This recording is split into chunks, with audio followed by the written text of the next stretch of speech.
Welcome to the last module of of all the courses, other than the test, the final, which is networking and relationships, subtitled The Journey to Becoming a Complete Professional. Um, this is one of those sessions that certainly could become an entire semester.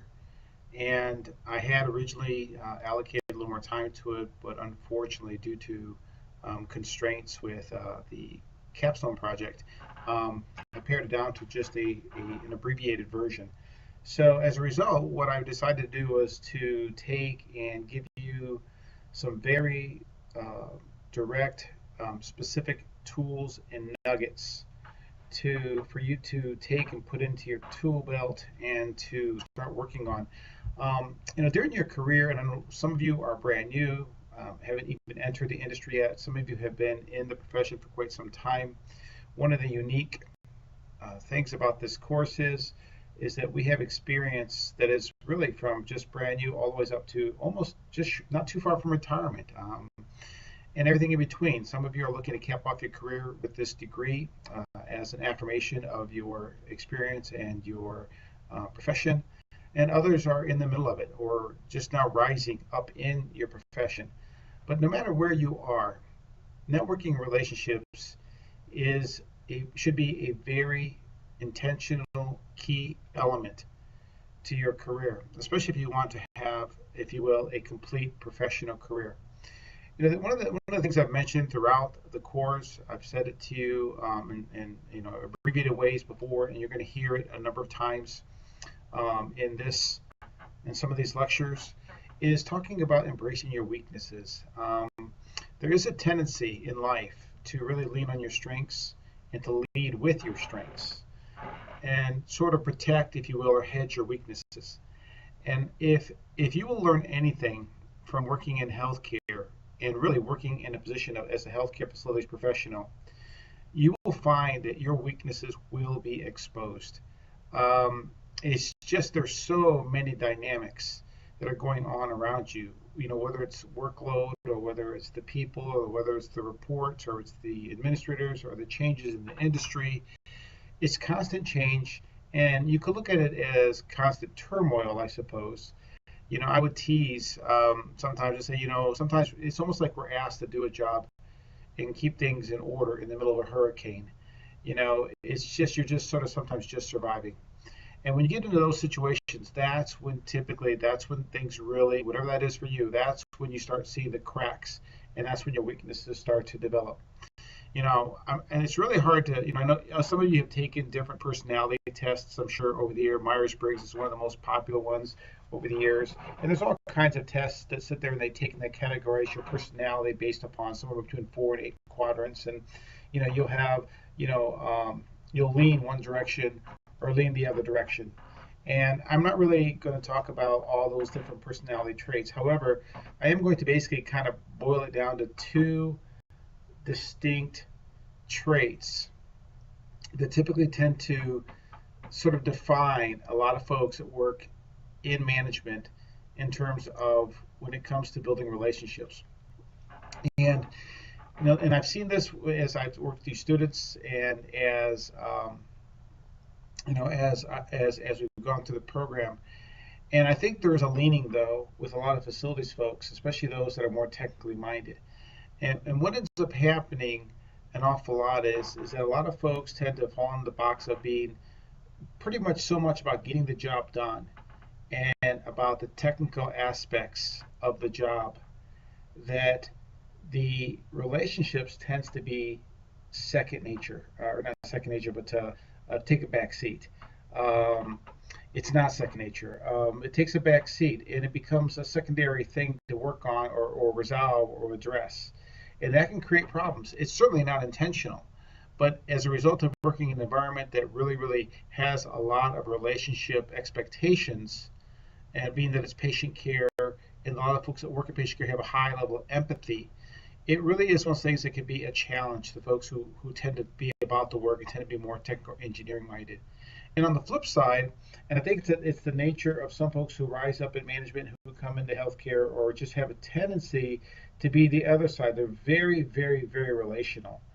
And they tend to maybe sort of put that up front all the time, and tend to not necessarily follow the processes or the systems or the technical nature of the job, because it's more of a it's an instinct that is second nature to them. And I've seen that when it comes to, if you will, natural tendencies in our profession. And really it's a blend of both that's really needed. And I think that's one of the great opportunities, if you will, in the journey to becoming a complete professional, and what the healthcare facility leadership brings, is that it doesn't matter which side you're coming from, you're going to be challenged on the other side. And if it's a weakness, then as a professional, you need to vet it out proactively. You need to be intentional about it. For those of you who've been around me, you probably know which way I lean. I mean, I can candidly tell you, as an electronic engineer, I tend to be a lot more technical. I tend to be about the work. Um, I know from a very early age it was about the work. I mean, I started working, if you will, with my brother with his construction company when I was 11 and a half years old, and I could haul a bundle of shingles up a ladder, and I was with him morning, noon, and night all during the summers, and in the evenings, during the when we had daylight in the fall and the spring up in Michigan, which wasn't much, by the way, daylight in the fall and the spring. But I worked with him, and we worked with our family and our parents, and we had restaurants, and I worked in the restaurant business. My first job with a W-2 was working at 15 years old in a restaurant, and so and I worked right through college.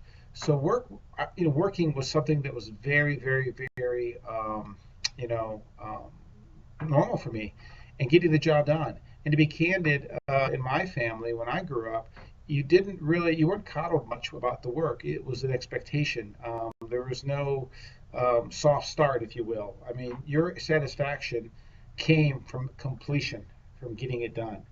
And it didn't matter what it was that we did. It was about getting the job done. And so that has served me very, very well when it comes to my career. I mean, I enjoy work. I enjoy getting things done. I actually enjoy, being a little bit innovative. And I hope I have brought some of that innovative nature, if you will, and some entrepreneurial nature to this course. But at the same time, my weakness has been on that relationship side. It has been, and as you will find as we go through these sessions, I'm going to give you a couple of tools for that, things that I've been working on, things I continue to work on. And if you're like me, I really, really hope that this will help accelerate your growth in this area. Now, for those of you who are more on the relationship side, there certainly are some tools you're going to be getting through here that will help you on the other side of the coin, and that is the tools to, if you will, effectively manage relationships or manage the work along with the relationships. So for this is such a valuable session, and I focus on the relationship side. The networking side is something else that we will be talking about. Creating a growing and strong network and starting as early as possible is again another very intentional act. You'll find that I'm going to be putting a little blip in here about the ASHI National Networking or professional association, and your state or regional chapters, being involved with them. Again, we started there. If you remember, in the very beginning, we started there. And again, we're going to touch on it again because it's a bookend. Your network and your relationships are bookends. There's something you work on from the beginning and you work on at the end. And really, I have seen that evolve even within the course. I've seen the networking and the relationships build. That's one of the really exciting things about this course is, from the East Coast to the West Coast and everything in between, people are establishing relationships and are networking within the course, which I know are growing outside of this course. One of the things I look forward to year after year after year as time goes on is the meeting up with the folks from the course that I work with online, but I don't meet except maybe at conferences. I was at a conference very recently. Actually, every conference it seems like goes to, this happens where I run into people that I've never met before. I've talked on the phone. I might have seen a picture of them, maybe, and they come up to me and say, "Hey, by the way, my name is so and so. I'm in your class." And I'm like, "Oh my gosh, yes, I know. I've read your papers and graded your homework and stuff." And in fact, the other day I sat down right next to I sat right next to one of my adjuncts. Didn't even know it. And then I turned over and I looked, and he looked very familiar. He looked at me and he says, "Mike." And when he said Mike, I realized he was one of my adjuncts. And we got to talking. It was actually quite interesting. I didn't even know when I sat next to him that he was one of the adjuncts. So, the network is growing, and year after year after year, it's going to grow even more and more and more. And the power of the network grows over time.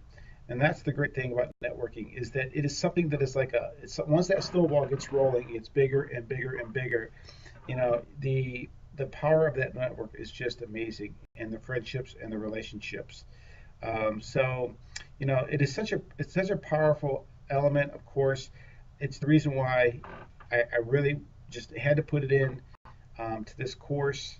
It's the reason why it's one of the last things that you're going to be touching on, because to me, along with everything else you've learned, it is truly one of the very powerful learnings that, and one of those things you need to work on really for the rest of your career. So I hope that the tools we're going to go over, we're going to touch on something called human first, human last. We're going to talk about, if we, I used to call it the complete service call. And really, it is about service. It's about communication, really. So it's going to be on communication and service. And then there's going to be a lecture on something called cooperation, which are all things that I have honed a little bit over the years and continue to work on, and have been sort of things that I hope to pass to you. That I hope that again you, as you go on, will hone them, take them to the next level, and advance, if you will, the profession through those tools, and again grow your network and grow your relationships. So this is the intro to the session. We also have an assignment this week where I hope to have you be a little more transparent to me in a short paper, and really identifying your weakness, and then talk about the tools and the methods or the things you have learned and have done to intentionally, develop them. And then also make a few comments about things that you will do to grow your network. So I hope you enjoyed this section. It's a little bit shorter than I had thought, but I think it's again it's brief and hopefully to the point and extremely valuable for your career.